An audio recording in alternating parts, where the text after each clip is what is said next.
Se lester de 15 kg pour faire une course Aerox. Quelle belle idée avec ce sac. Et salut! Il y a quelques semaines, il y a eu l'Aerox de Paris. Du coup, avec Diego, mon pote, on a fait une course en version pro, le duo pro le soir, avec un sac lesté de 15 kg tous les deux. Pourquoi on a fait ça?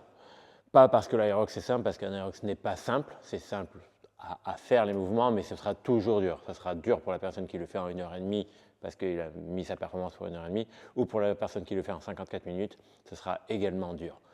Les mouvements en eux-mêmes sont faciles, il n'y a rien de techniquement bloquant, hormis la charge, mais techniquement bloquant. Et il suffit juste d'aller plus vite si on veut que ce soit plus dur. Mais pourquoi le faire en lesté? Pourquoi je l'ai déjà fait avec un gilet de 9 kg l'an dernier et pourquoi on l'a fait avec un sac de 15 kg cette année? Juste essayer de trouver de nouvelles sensations, un nouveau challenge. Aerox, course Aerox, j'en ai déjà fait quelques-unes.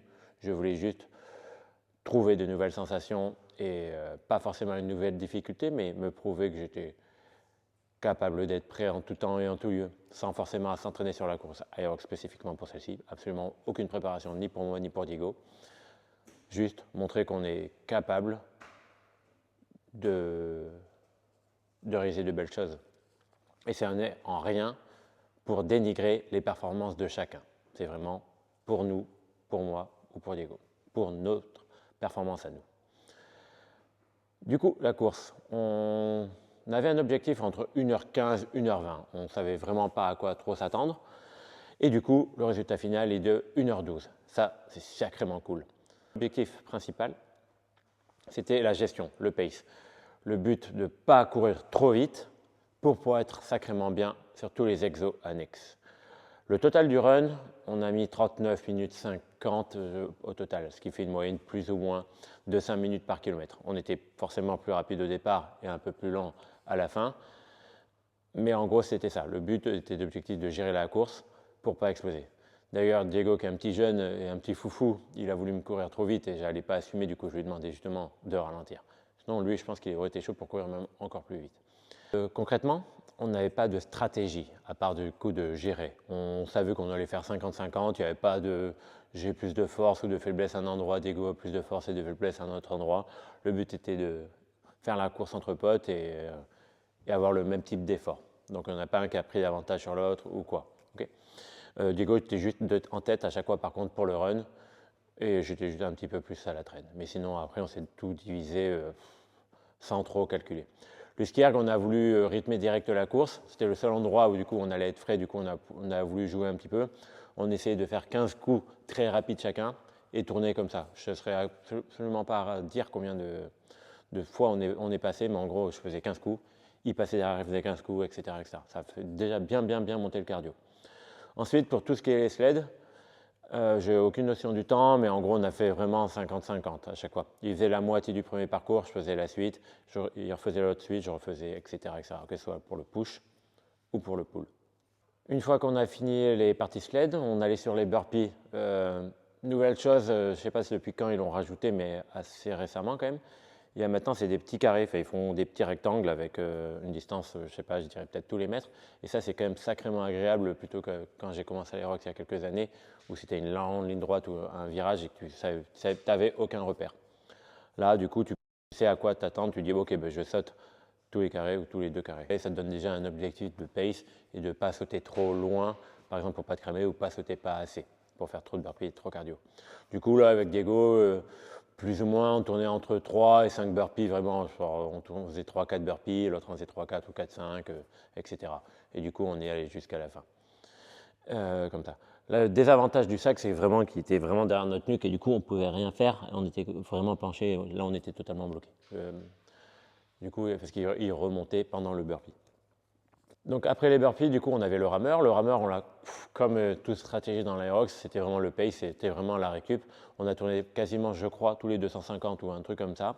Et vraiment, on cherchait vraiment pas à être fort. Diego donnait de la fréquence et moi je donnais en puissance, mais nos moyennes étaient exactement pareilles. Le but était de récupérer pour pouvoir mieux réenchaîner. Pour le farmer, Diego a pris directement les kettlebells. On a commencé la course, plus ou moins 50% du chemin, il est lâche et je reprends la suite jusqu'à la fin. Ça aussi, c'était la récup. On n'a pas essayé de courir, on a marché vite, on a trottiné. C'était pas le plus flingant. À ce moment-là, quand même, le sac, il nous tapait fort sur les trapèzes. Donc forcément, d'aller chercher avec les kettlebells, les bras tendus, ça tirait aussi également dans les trapèzes, d'où le challenge. Calvaire, par contre, au niveau des fentes, bon, on a fait le job, on ne s'est pas arrêté, on a directement fait des belles transitions. On a fait 50-50, je crois qu'on a fait 2 transitions. Il a commencé, j'ai repris, il a refait, j'ai terminé. Par contre, le sol était sacrément dur. Je n'avais pas souvenir sur certaines courses aérox qu'on était directement le béton en gros du sol.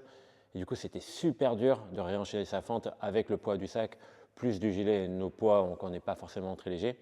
Du coup, c'était presque des fentes en drop and go, c'est-à-dire de marquer un temps d'arrêt en bas et au lieu de pouvoir rebondir comme on pourrait le faire sur du caoutchouc dans une salle de crossfit. Et les fentes nous ont quand même sacrément tapé. On termine par les wall balls. Il n'y avait pas trop de stratégie. Je pense qu'on s'était dit, OK, on fait plein de petites séries et on tourne assez rapidement. Dans tous les cas, oui, on n'allait pas faire une broken. Dans tous les cas, on n'allait pas faire 50 chacun d'un coup et 50 l'autre. C'était pas, donc dès qu'on faisait des séries, on arrêtait les wall balls. C'était l'autre qui prenait le relais pendant que l'autre était en train de pleurer en face du poteau, comme sur la vidéo là que je vais vous mettre. Mais en gros, on avait peut-être dit, on fait des séries de 10-15 au départ. Diego en fait 10, j'en fais 20, du coup il veut refaire un petit peu plus, du coup je raugmente et du coup après c'est un petit concours comme ça, mais on a bien terminé. Pour au final, du coup, terminer notre course Aerox en 1h12, totalement étonné, totalement farci quand même, et bien content de pouvoir et devoir enlever le sac à la fin. C'était cool d'être en une vague avec beaucoup d'athlètes de gros niveau. Ils ont cadencé dès le départ et c'était un sacré challenge à essayer de les suivre ou à dire ok bon on n'est pas trop loin d'eux et il ne faut pas qu'ils nous mettent 2 exos. Je pense que 1h12 c'est pas trop déconnant par rapport à notre performance. Avec le double sac qui impacte quand même fort sur tout. Limite le ski erg c'était le plus facile parce qu'on penchait vers l'avant, ça nous donnait du poids, mais après courir, si vous avez déjà couru simplement avec un GST de 10, vous savez ce que ça impacte. Courir avec 15, ça impacte encore plus. Et après, du coup, ça tasse tout ce qui est trapèze, du dos, tout. Donc, on est quand même sacrément content avec Diego de la performance. Voilà, c'est pas parce que on le fait que je cours avec un GST sur l'an dernier, que là, on a fait avec un sac, que tout le monde doit reproduire exactement la même chose. C'est vraiment, on en est capable, on savait plus ou moins à quoi s'attendre et nos capacités physiques sont là, je pense. C'est pas parce qu'on voit sur Internet, sur Instagram, les pompiers allemands qui l'ont fait en relais avec la tenue que tous les Français doivent dire ok, on se tape en binôme. À savoir que sur la vidéo, c'est un relais qu'ils font en tenue de pompier. Du coup, ils font 2 runs et seulement 2 exos avec la tenue. Ils ne font pas tout l'Aerox en entier. Du coup, réfléchissez à ce que vous allez faire parce qu'il faut l'assumer une fois que vous avez. Vous ne pouvez pas dire ok, j'ai voulu faire le malin avec mon sac, avec ma tenue de pompier, ma tenue militaire ou ma tenue licorne et que vous arrêtez en cours de route.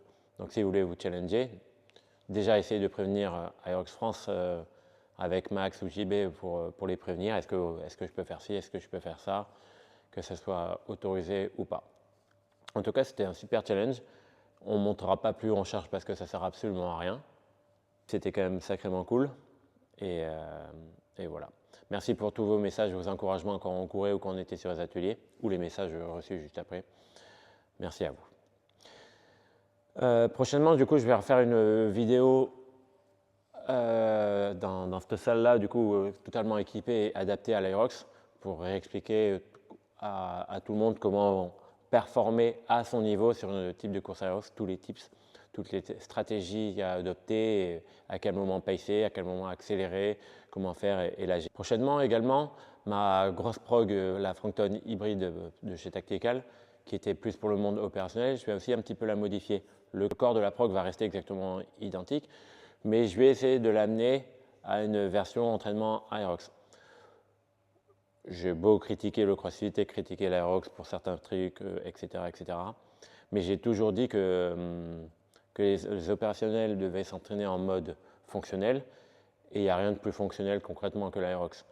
Une course Aerox serait un super test pour des opérateurs, pour voir la forme parce que du coup on déplace des charges, on pousse des charges, on court, on s'arrête, on passe sur un ergo, on fait autre chose, on saute avec les burpees, etc., etc. C'est un effort long. Il y a de l'intensité sur certains endroits, on peut repacer. Bref, pour moi, je pense que l'Aerox, ce serait un super format de test pour des athlètes opérationnels.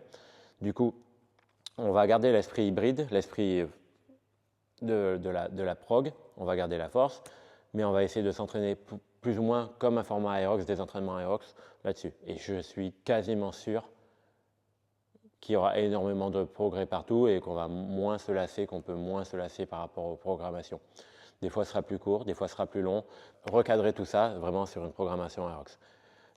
Du coup, clairement, ça ne sera pas que pour les opérationnels, ce seront pour les gens qui prépareront des courses également, ou des gens, des papas fit, des mamans fit qui veulent juste être bien dans leur vie, s'entraînant des mouvements fonctionnels, sans se taper des squat snatch, des ring muscle up, etc., marche sur les mains ou quoi que ce soit, qui seulement pour être en forme dans la vie quotidienne ou sur le terrain dans la vie de tous les jours, c'est que ça suffit largement. Donc on se retrouve bientôt pour cette programmation et bientôt pour la nouvelle vidéo que je vais faire pour l'Aerox. On se voit bientôt. Ciao.